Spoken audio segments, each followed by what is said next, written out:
mass media.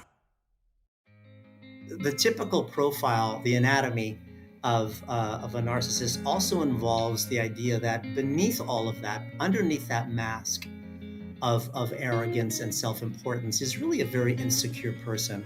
And that's what separates that person from something more serious, sociopathy, or somebody that is a psychopath.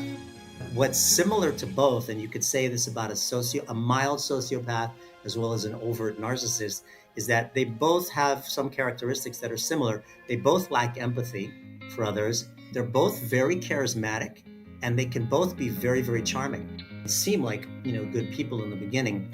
They both have a poor sense of insight, and then both of them are prone to some kind of addiction, usually drug or alcohol addiction.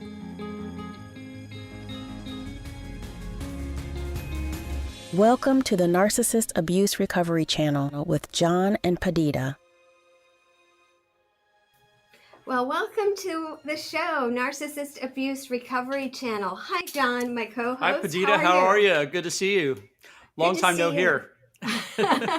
Actually, I think we just hung up the phone and then got right back on. We did just a little bit ago. Here, broadcasting from sweaty Georgia. It's so hot here, my fingerprints are sweating. Oh my goodness. It's actually beautiful in Orange County. And, I'm in the Olis Media studio today recording in San Diego. And it's gorgeous in San Diego already this morning. It's always nice there in Cali. Jealous of that. Yes. Well, you got to come visit. That's the thing. I'll do that. It's time. It's time. Well, so, good to see you. Good to see we you. got an amazing guest today.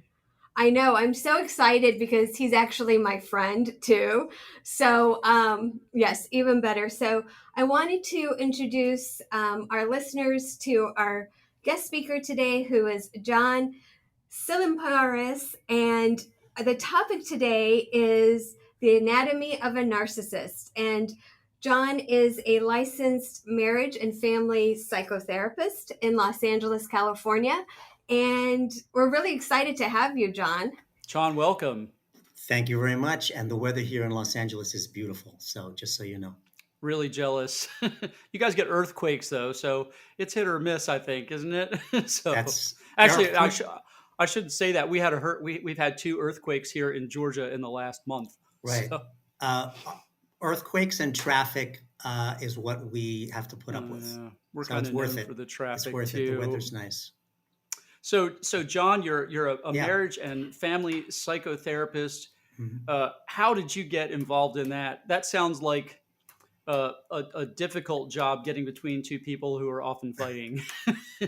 Well, the license is an LMFT, licensed marriage and family therapist. But over the years, I've done less family work, more couples work, and more individual work. So I work with a lot of people that have anxiety disorders, depression, addiction. So I still see some families, but it's mainly been those particular diagnoses one-on-one. But, I've always had people that have had, tendencies, as we're going to discuss, for narcissistic behavior, as well as, other characterological disorders. Mm-hmm. I would imagine that as you drill down into what's really going on in a situation, perhaps between a couple, and one may be ridiculously depressed or anxiety, I would guess that narcissism may be the cause of that somewhere along the way in a lot of your work, I would think.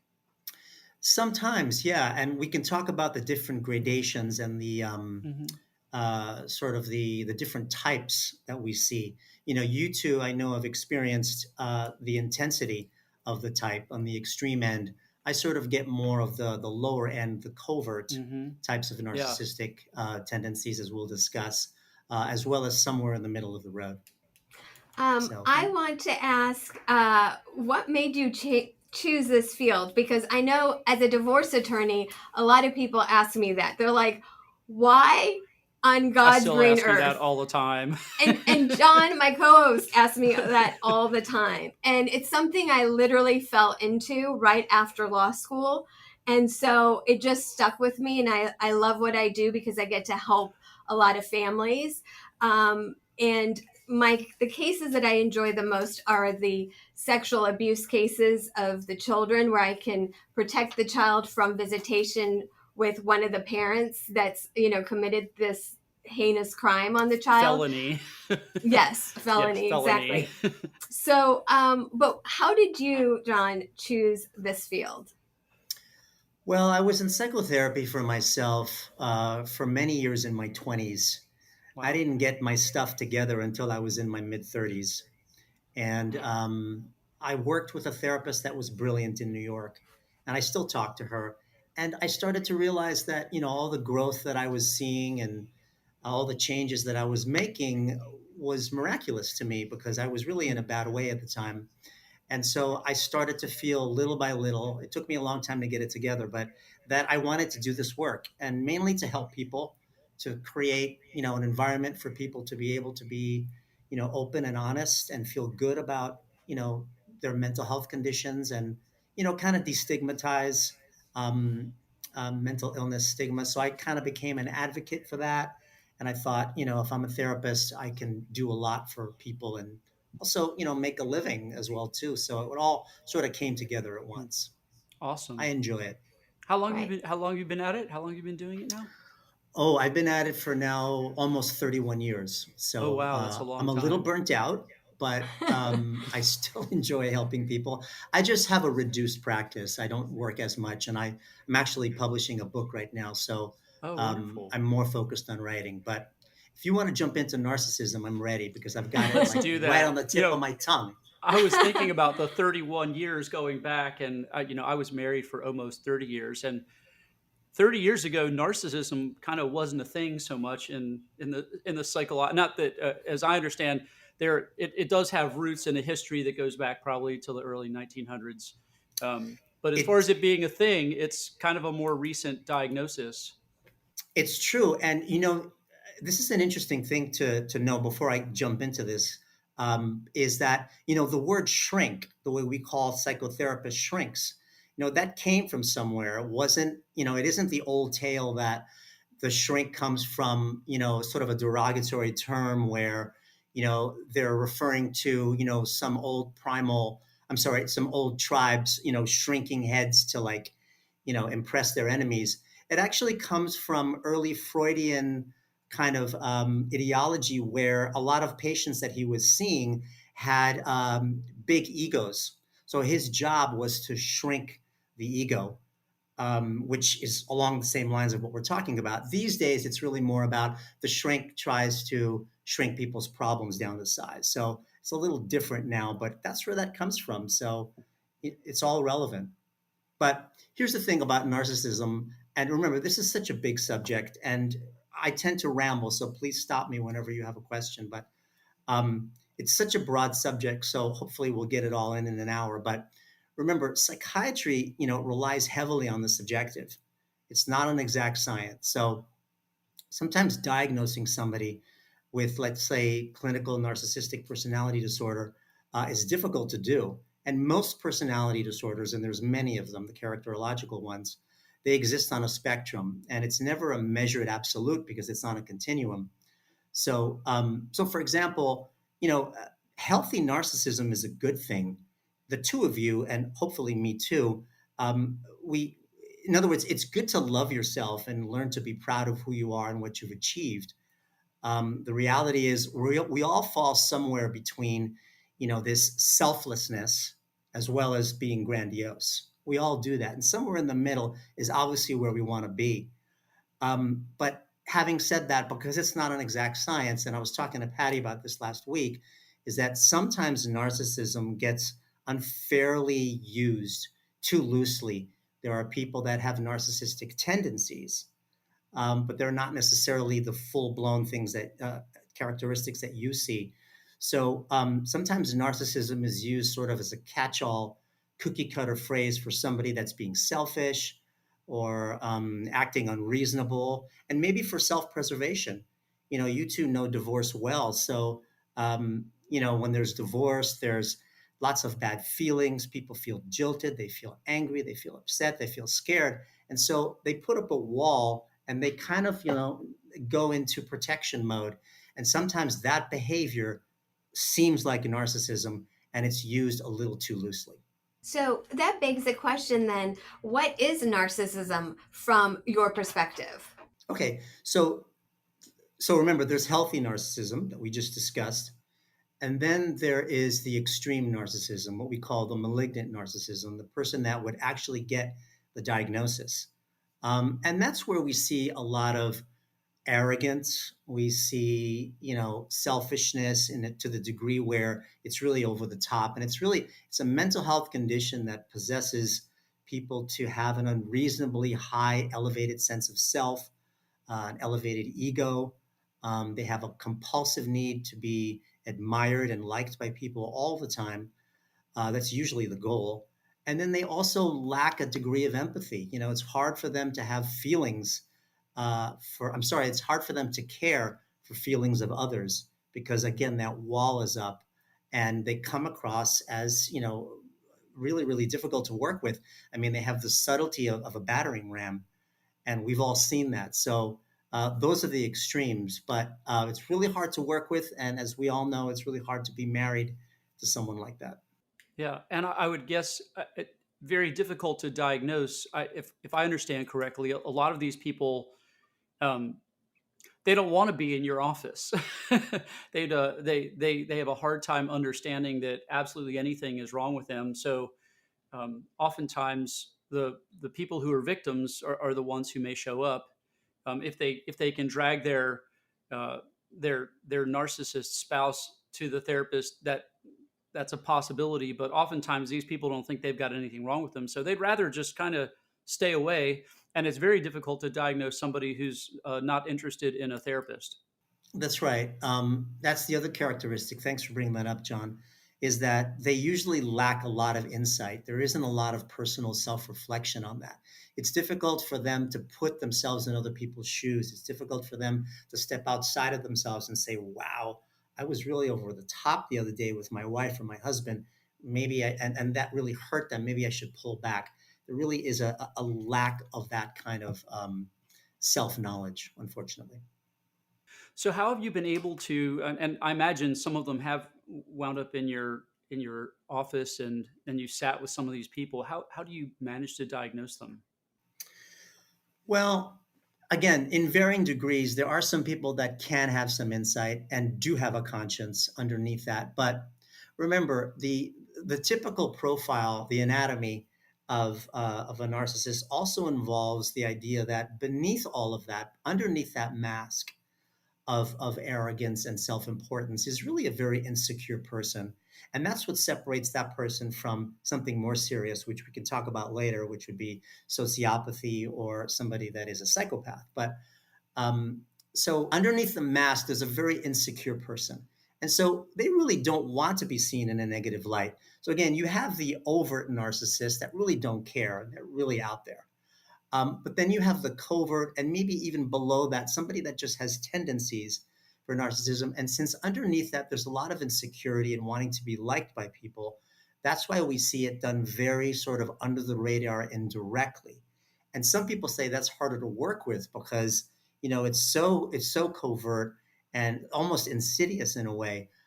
So I try to get to that humanity in them. I try to get to that place in them where maybe in the past they got hurt, or they were neglected by their parents, or maybe they were even abused. Because the profile is that a narcissist is made. You're not born a narcissist. Maybe some people can be, but you're not necessarily born it. You learn it through your social interactions. So I try to do that as best I can, but it's really, really hard work and it takes a long time. Do you find that most of this comes through trauma, or is that generally how somebody becomes a narcissist, or is there a genetic component to it? I know you describe a covert narcissist, and my ex I would 100% put in that category. Very passive aggressive, disrespectful to a spouse. There was evidence with I mean, she's kind of carbon copy of her mother in some ways as well. So I'm wondering, is there Is it always trauma, or is there a genetic component to this, or maybe that's socialization as well, growing up in a family with somebody who might be a covert narcissist too? The current ideology is that it's a nexus of both, there is some genetic disposition to that, but for the most part, you hear it as socially learned. And yes, it could come from trauma, it could come from abuse, and hence that creates an ability for them to dissociate. If I grew up with a lot of trauma and I have to survive in the world, and that trauma comes from other people, it's always going to be a decision that I have to make where I'm going to split. I'm going to create people that are healthy and people that are unsafe to me. And so if I don't know what I'm looking at, or I feel threatened, and that's usually what starts all of this narcissistic behavior. If I feel threatened, then I'm going to dissociate. I'm going to put a wall up because I don't want to feel that vulnerability that I felt when I was being abused. And I imagine most of this stuff is done, if there is trauma in a narcissist, it's very young, and these Yes. coping mechanisms just follow them into adulthood. I've likened it to kind of emotionally ceasing to develop. Like you get where you hit the wall of trauma and you kind of stop there, and those coping mechanisms of, say, a 4-year-old are kind of as far as you get, and they wind up into carrying into adulthood, and these people are Correct. So when you go into with. threat response because someone's divorcing you or someone wants something from you, or you're not going to get what you want and you won't achieve your goals, or you think someone's going to see you in a negative light, that's a threat to somebody with narcissistic tendencies. And so the wall will go up, and then I will do everything in my power, even if I have to look unreasonably or despicably selfish. I'm just going to put the wall up because I got to take care of myself. I don't want to be vulnerable again. I feel like narcissists, one thing that they all have in common is that they fear abandonment, because like you said, this develops as a child. And so some trauma or abuse has happened in their life. And I find that the overarching thing with all narcissists is that they fear abandonment. And so they will almost get you to abandon them before they abandon you, right? So Right. can you speak to that a little bit? Yeah, I mean, it's almost like they act out what was done to them. So I was stonewalled. I was treated poorly. Maybe I lived with feeling abandoned all the time, and it was really uncomfortable. And so, that's something that they know. Maybe in a twisted way, that person, their parents or whoever that was, role modeled that to them. And so, the fear of abandonment is again another threat. So I'm glad you brought that up. Again, fear of humiliation, fear of being seen negatively, fear of being vulnerable, and fear of abandonment will again bring up that threat response and will make me get into protection mode. So I'm more connected to. I'm more wired at that moment because I've rewired myself. I'm more wired for protection instead of connection. I don't need connection. I need protection. Yeah. All right. I got to ask the loaded question here, because I don't know whether you know, Padita's probably told you, I manage and run a Instagram channel called Male Victims of Female Narcissists. And if you look at the material, or I should say the abundance of material written about narcissism, it's about 95% written by women about men. And which is why I started my channel. There were pieces of it that I just couldn't connect with, and here I was married to a covert narcissist and discovered that. From reading, you might think that men are the only that are primarily the narcissists in the world. What's your experience with that? Do you have you see 50-50? What do you think? I have seen both, but all the literature says that it's primarily men, and there's many reasons for that. But two of the reasons that I remember learning in school and also seeing that myself, because after I would have somebody in my office that clearly showed those traits, I totally get like curious, and I look it up and I do the research because I want to help them, even though, a tiger can't always change its stripes. So results oriented treatment for people who are, let's say, overt narcissists is poor, unfortunately. But remember, evolutionarily, natural selection is going to favor dominance, competitiveness and status-seeking behavior. So, because men have, typically occupied more powerful and desirable positions, um, it seems that they have more permission to do that. Also, societal and cultural norms, I think, have not changed that much. If you really think about it, I think it still lingers in the DNA. So, because men are expected to take the lead, and I think that they're expected to be more commanding, I think that their behavior is less criticized for appearing exploitative and manipulative. Mm-hmm. It's interesting, with the men I encounter, they find my channel and they're like, oh my God, somebody who actually kind of just speaks to men in narcissism. And as I do primarily speak to men, my audience is 50-50. So, which is rather interesting as well. Um, but I think there are a couple of things with men too. Men are not good at acknowledging abuse. So they may be being abused by a female narcissist, but because it taps and attacks their masculinity, they're not interested in having a conversation about that or even assenting to it. The word I've found that most men can embrace is kind of unmerited cruelty or undeserved cruelty. They identify with that, but they aren't so good at identifying with, hey, I'm being abused. Um, and and with the malignant thing too, it kind of sets them aside, where Yes, the yes. they perhaps appear more as the dominant narcissist and the dominant And personality in a I think that situation. socially men feel, this is a gross generalization, but I'm basing this on 30 years of working this way. I think generally men still feel that there's more at stake for them to show vulnerability. That Yeah. there's something powerful about being aggressive and sometimes being cruel, that shows that, I can be respected more. And as we know, Mm. society is changing and we've made great strides on sort of like um, sort of equal leveling the playing field a little bit more, and that it's okay for men to have feelings, but I think that's still there. So Yeah. society has a lot to blame for that. Yeah. Do you so this it kind of leads to another question, perhaps, like between covert and overt or malignant narcissists. Maybe you could give us a definition of that. And do you see that, um, like one sex kind of tends towards covert and the other more towards overt, or women more covert uh, in their approach to it that you've found, or um, and maybe some definitions here between the two would help as well. Help us I've seen understand. more of the overt in women, and I've seen more of the covert in women and more of the overt in men, That's for kind of what the I reasons that we expected. just talked about now. Yeah. um, the overt can sometimes look like sociopathy, and there's a big difference between, again, another word that's used, interchangeably. Sometimes people say, oh my God, he's such a sociopath or such a narcissist. But, sociopathy is a little bit different. It's where people actually get a pleasure out of being cruel to other people. Um, and they tend to have, a disregard for other people's rights and things like that.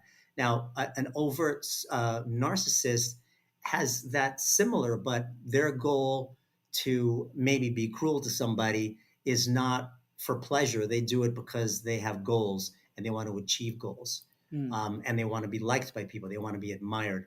So big difference there. But what's similar to both, and you could say this about a mild sociopath as well as an overt narcissist, is that they both have some characteristics that are similar. They both lack empathy for others. And here's the interesting thing: they're both very charismatic, and they can both be very, very charming.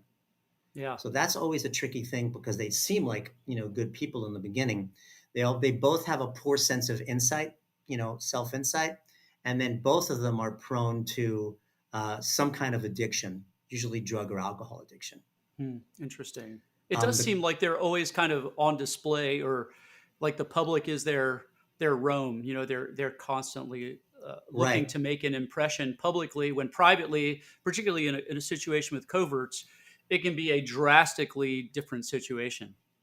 right, but both coverts and overts, if we're going to describe them that way, they both desperately need praise. That's really Yes. their goal. The praise is the goal. And of course, the sense of power and manipulation, but a praise is the goal. With a sociopath, the goal is not praise. The goal is Mm. just pleasure.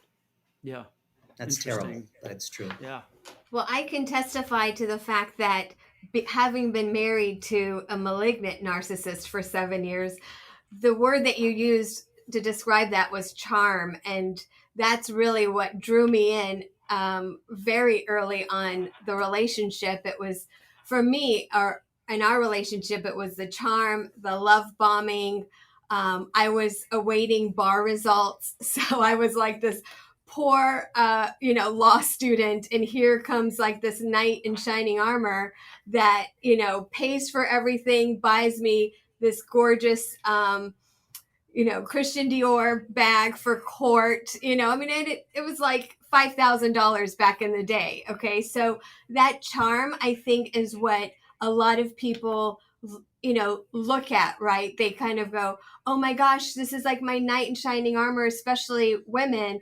And then you find out that that's like, the worst mistake you've ever made in your life, and you're going to have like CPTSD for the rest of your life. Right.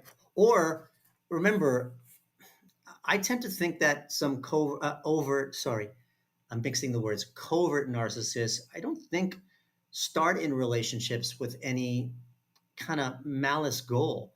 I think that when things start to get bad, relationships start to fall apart. Again, the specter of divorce is very scary for people because it involves all of those feelings and money and houses and kids and all that stuff. Those tendencies, which might already have been there, will come to the forefront because, again, the threat response has been activated. The dissociation goes up, and then it's all, it's every man for himself. I'm just going to do whatever it takes to do that, and they exhibit that lack of empathy, and it's just horrible. And then, Patty, you were probably gaslighted. It probably wrecked your self-esteem for a little while, and Oh that's yeah. the price that's paid to be on the other side of that. Yes, I mean, I consider myself very, I come from a good family. I'm an educated woman, but yeah, I mean, it definitely wrecked my self-esteem for many, many years. And that leads sort of to the next question: is therapy helpful for narcissists? Or is couples therapy, if you're married to one and you finally figure that out, is couples therapy, do you recommend that? Well, I'll just give you what I do. And again, this is just my way of doing it. People have other ways of doing it. But whenever I see a couple, I always ask to speak to both of them on the phone first. And if I can hear from both of them that, I do need to work on some things, and there are some things that I do that negatively contributes to the relationship, and so then I've got an opening, and maybe I hear a little bit of humility, and there's goodwill there. But if I only hear from one of them and I hear from the other one, it's his or her problem. I'm not the one that has the issue. They're acting this way. They're bad. They need to change. I don't. Then I question whether or not I'm actually going to help them. Other therapists will do it anyway because they think that in the room they can create the kind of uh, environment, the kind of ecosystem ethos in there to be able to soften the man or the woman that has the narcissism. But I have found that it's really difficult that way because the person is in the other room with the person that triggers them, so the wall goes up. So I'd rather work with them individually and try to soften, as I said before, that really insecure person and try to bring that out a little bit in them. It's difficult to do. So the numbers are not great for people that have the overt narcissism. It's very difficult to treat, and usually it's a lifelong illness. Wow. Have you had success treating coverts at all? I have, yeah, as long as I can get to that place, as I mentioned, because I know that underneath that they do have that conscience. So I've had some success with that, but usually it's more of, coaching the other person, the victim of the narcissist, to just, let this one go. Try to work as best you can to take care of yourself, get the best legal counsel you can, start detaching, and as Patty knows this, start to build healthy, respectful boundaries. That's the only way you're going to come out of this alive.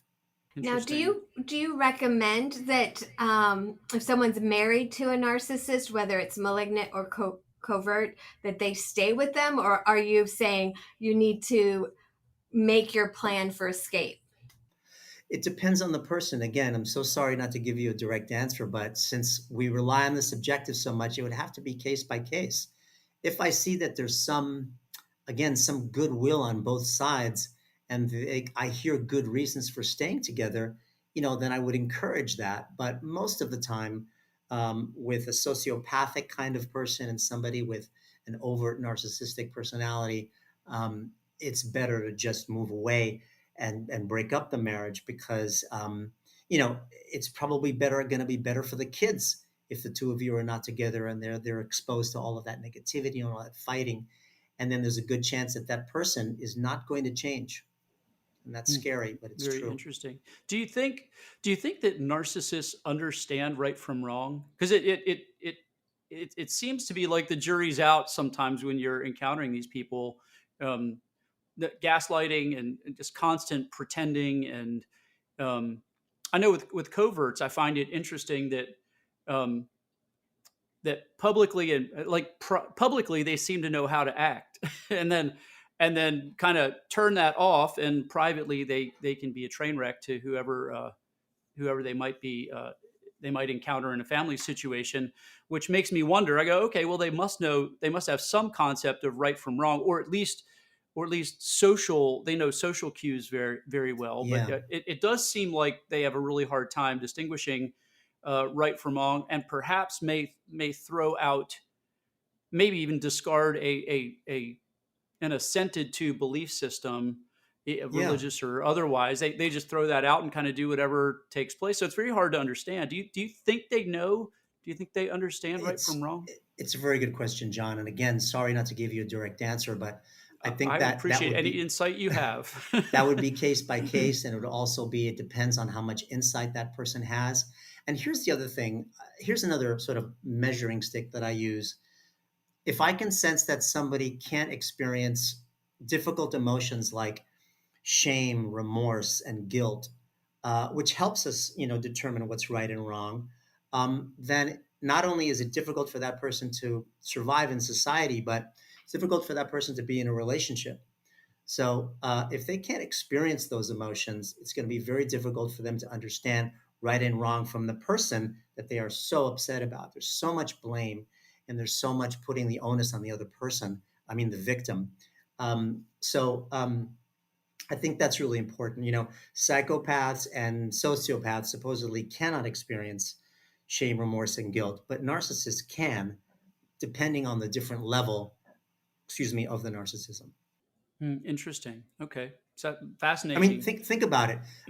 If the three of us for one day did not experience any shame, remorse, or guilt, think of what we would do.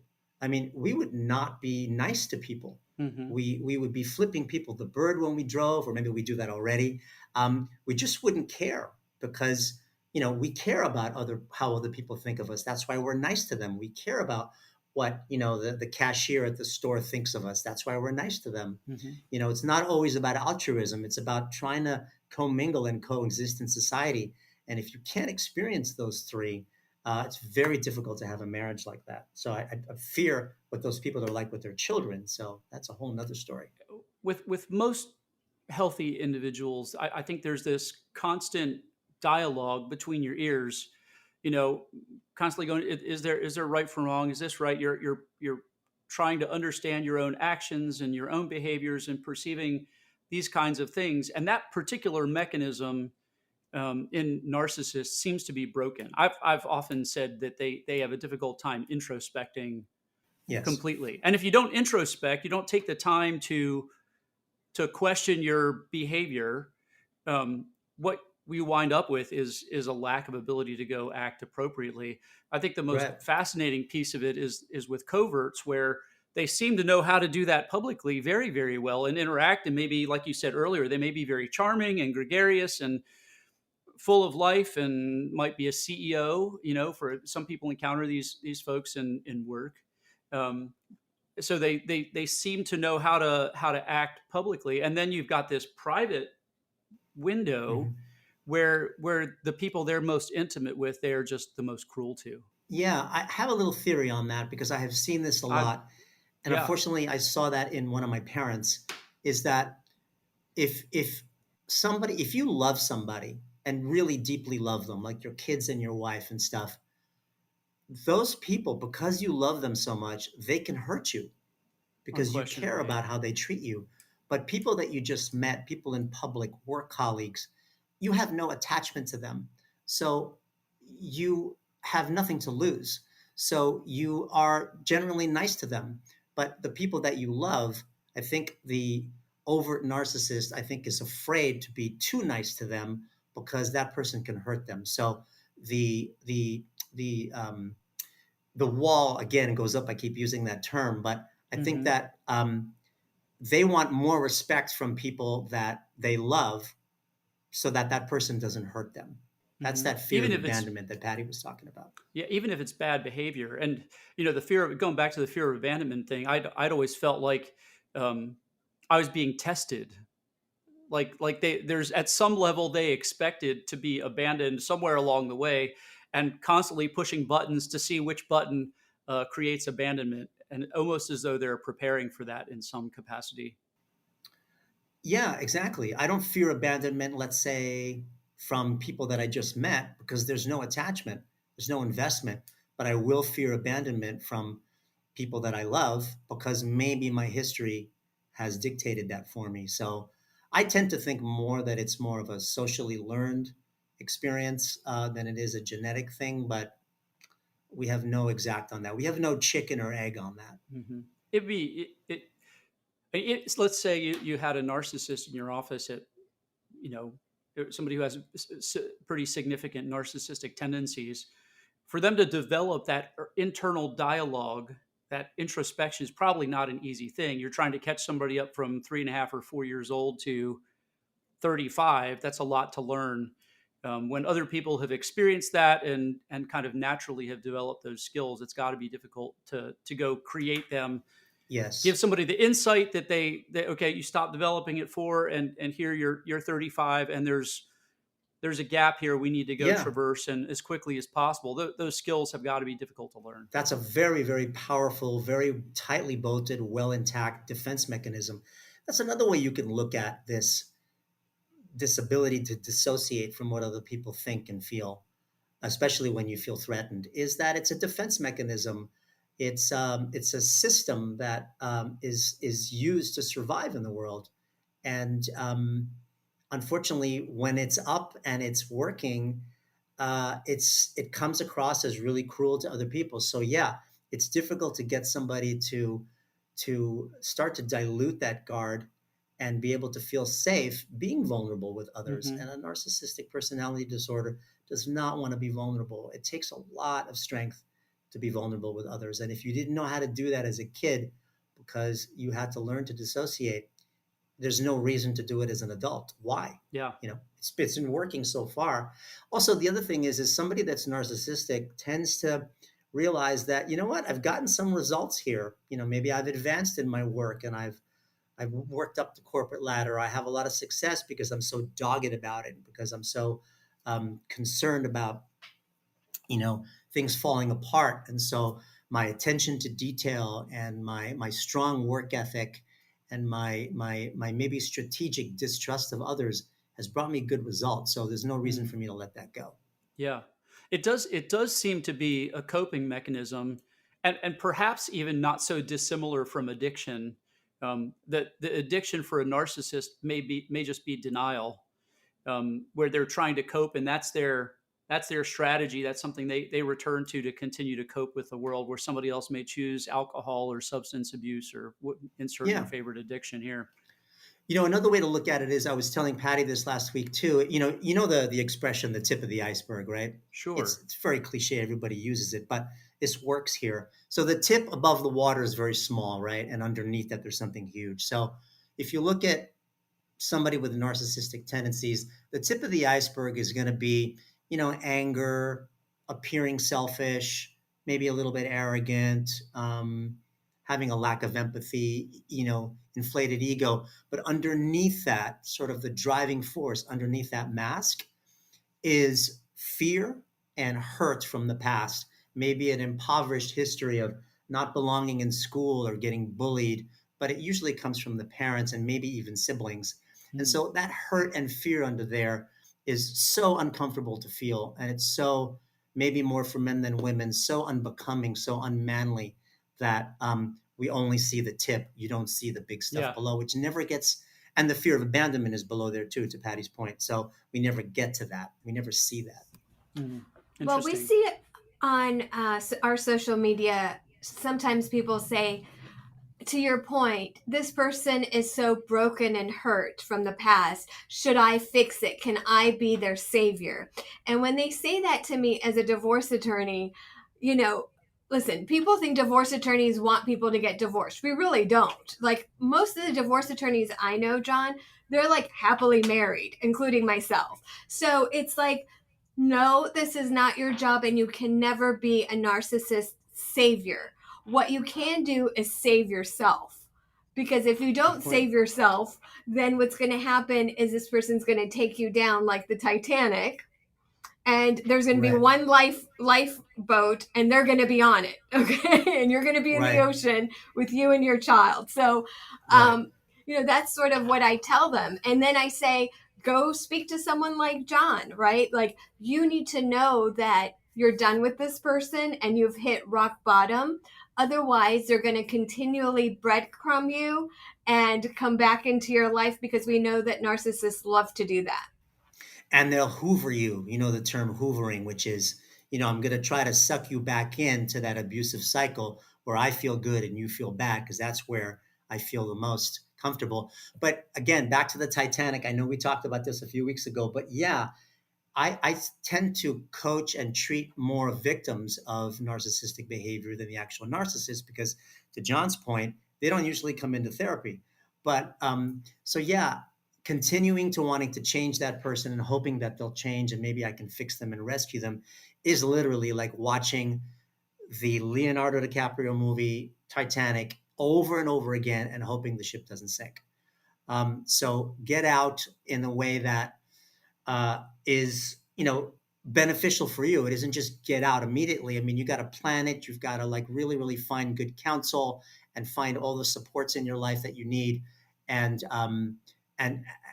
it's the best thing for them, because this is not something that they've done. Maybe all of their relationships were based on attachment. You know, you wonder why people stay in that relationship for so long. You know, are they stupid? They're not. Are they unintelligent? They're not. Do they lack insight? Maybe a little bit, but I think it's more about it being the power of attachment.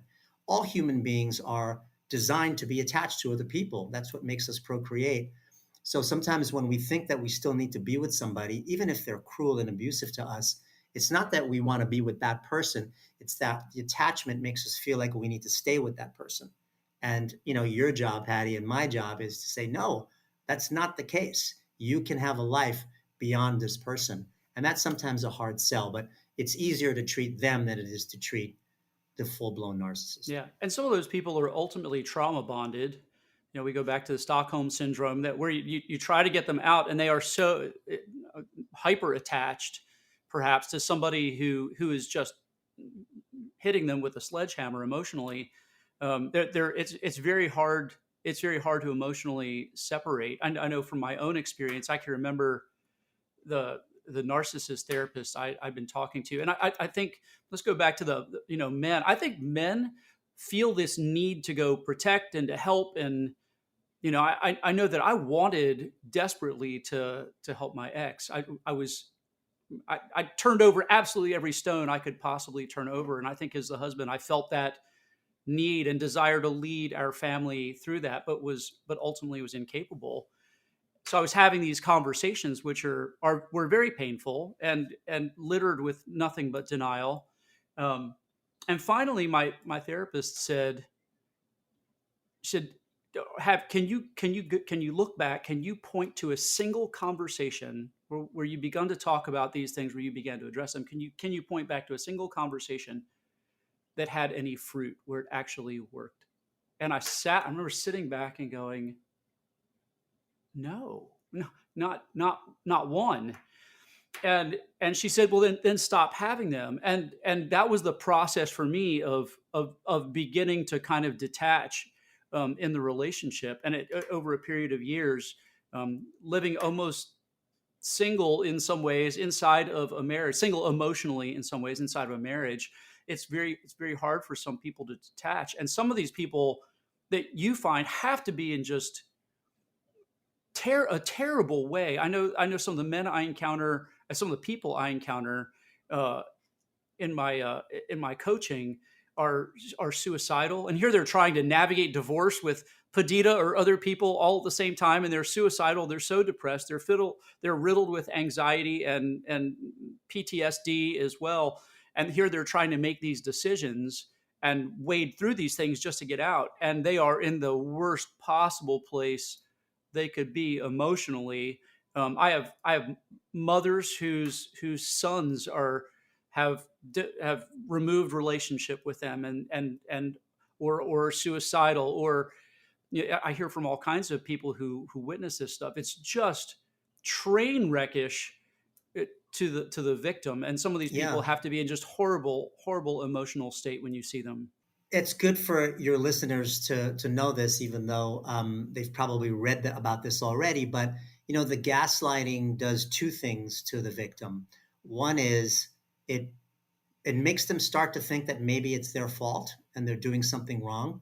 If I was prettier, taller, shorter, nicer, better body, whatever, I worked more, whatever, uh, he wouldn't act this way or she wouldn't act this way. So that's one. And the other one is they become like the battered wife in the old days, Hmm. where they become convinced that they cannot survive without this person. And hence going Yeah, back to that trauma bond. So if you yeah. have those two things working on you, because this manipulation and this gaslighting is so fierce and it's so persistent, then why would this person want to walk away from a relationship? So that's my job, is to Hmm. try to kind of deconstruct that belief system about that to Yeah. them and start to consolidate their resources so that eventually they can leave Hmm. that relationship. But it's terrifying to leave the relationship. They're so Without attached and question. they're so convinced that maybe it's their fault and I will not survive. It's a scary Yeah. thought. Yeah, really. And divorce is upending anyways. It's It horrifically is. complicated, and that's its own trauma in and of itself. Right. I have clients that tell me that the divorce is actually more traumatic because they actually got used to the abuse in the marriage. And the divorce brings in like judges, it brings in opposing counsel, sometimes it brings in child custody evaluators. And really, like you said before, John, these people get triggered, right? Like they're literally in a courtroom with a judge that's on the stand, and they're so triggered, and I've literally had to hold my client's hand under the table sometimes because they were shaking so much. So this is what we're talking about. And a lot of people these days say, oh, my ex was a narcissist, oh, this person was a narcissist, and they use that word like, I think I said one time, like M&Ms, like it's everywhere, like Coca-Cola, it's everywhere. But it really isn't, right? And as a clinician, right, that there's a lot of talk about narcissists in our world these days, but are all narcissists actual narcissists? Exactly. They're not. Many of them have narcissistic tendencies because they have been threatened and they're scared. Hence the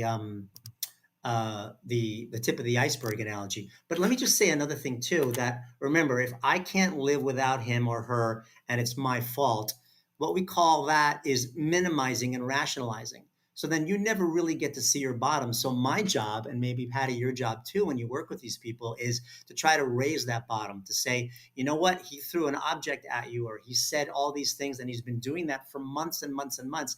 That's your bottom. That's it.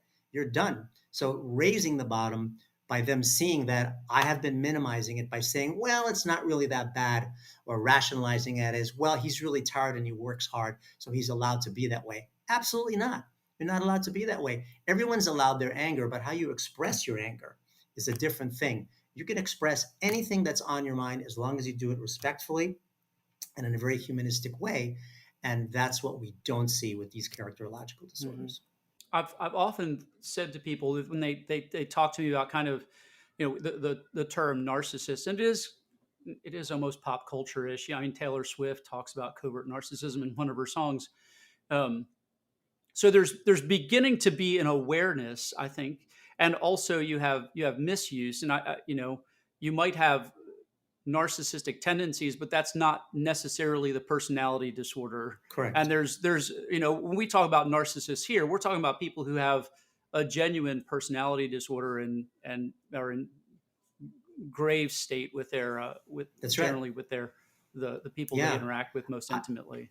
I have a slogan where you never really get to know somebody until you divorce them, because divorce brings out the Great worst in word. people. And you can not be a characterologically disordered person with NPD, but again, the divorce, as Patty said, is one of the most stressful things that humans can go through.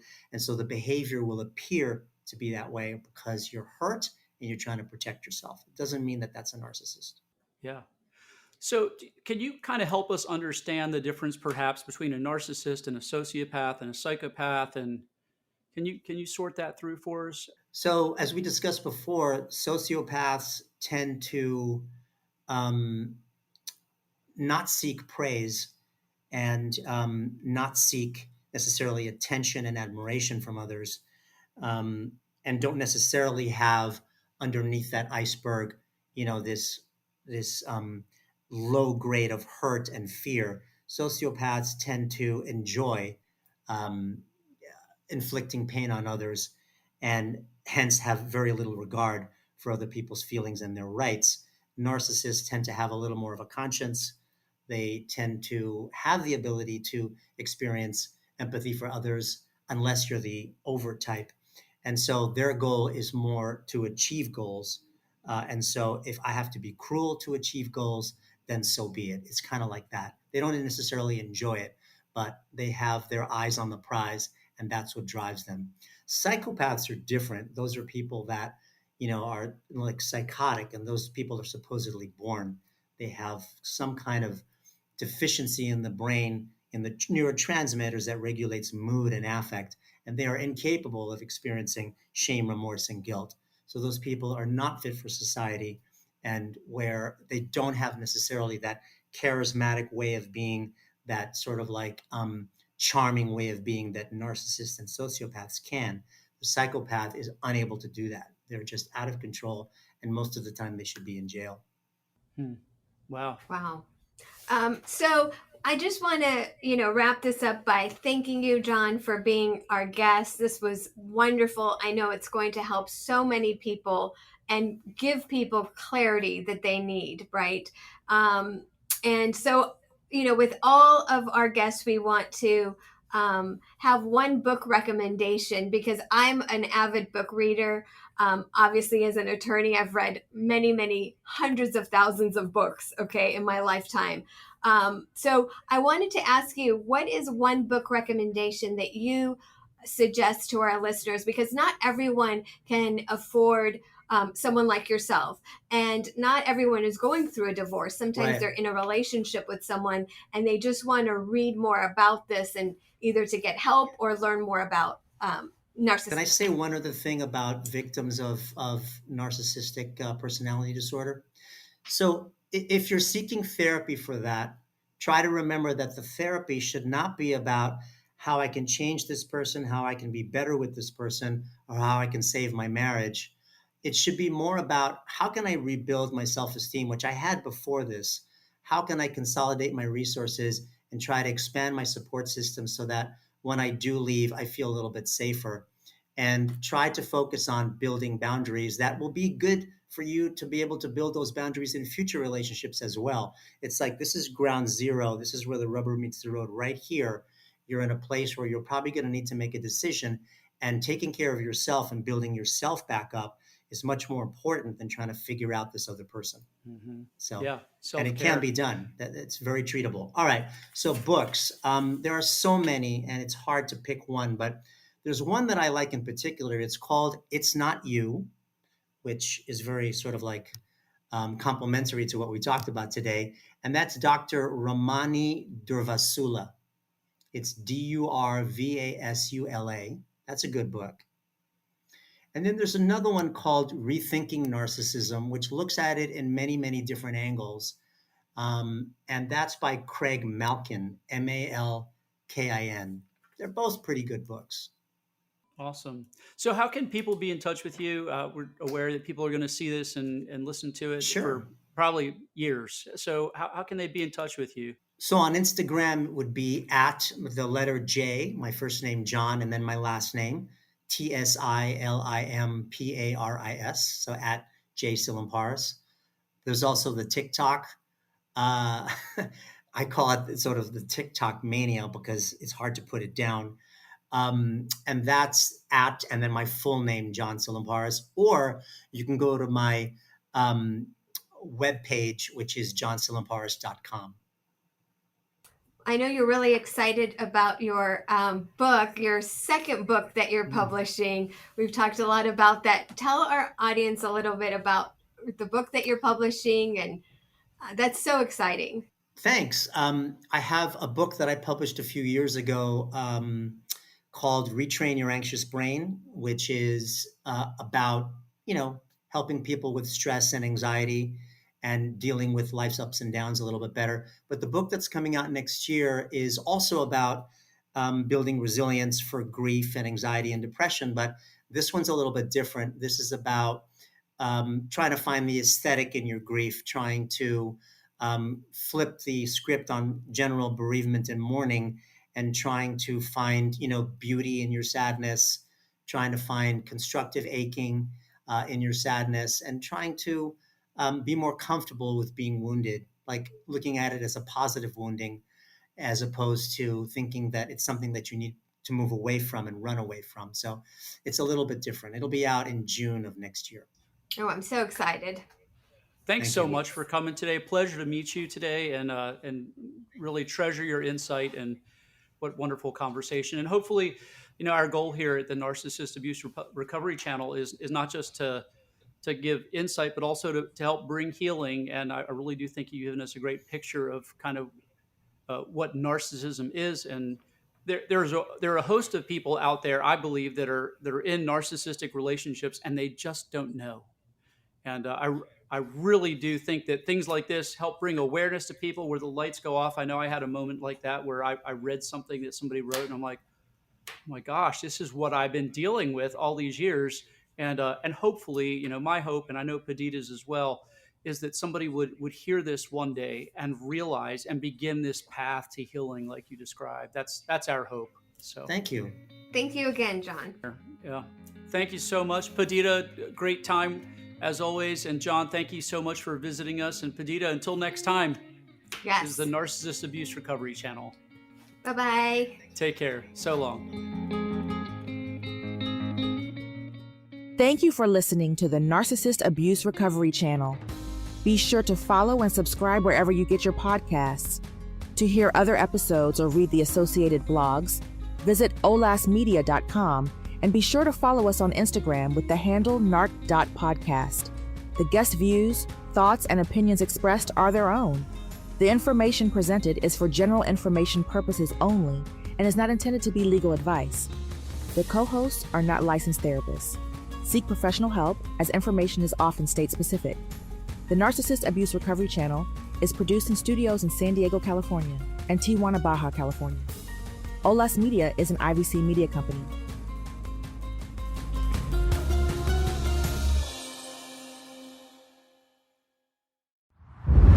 Olas Media.